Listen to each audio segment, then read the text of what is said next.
मग त्याला तुम्ही बाधा म्हणा, तुम्ही पोझिशन्स म्हणा, किंवा त्यावेळेला कंट्रोल न होणारी एनर्जी म्हणा, त्याचा परिणाम हा त्या शरीरावर त्या वेळेला होत असतो.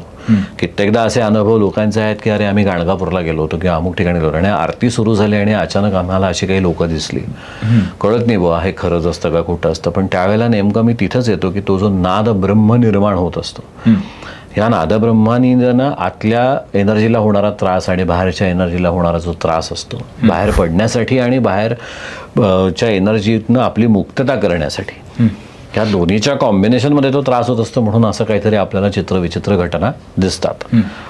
अनयुज्युअल प्रॅक्टिसेस आहेत का? हो, त्याचा पण खूप मोठा इतिहास आहे जर का विचार करायला गेलं तर. जर ते माझ्याकडे नाही आहे ना, तर ते तुझ्याकडेही नाहीच पाहिजे.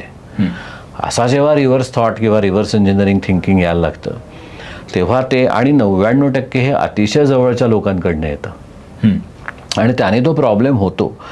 मग ते आणखीन तीव्र करण्यासाठी अशा प्रकारच्या काही प्रॅक्टिसेस केल्या जातात असं मला वाटतं.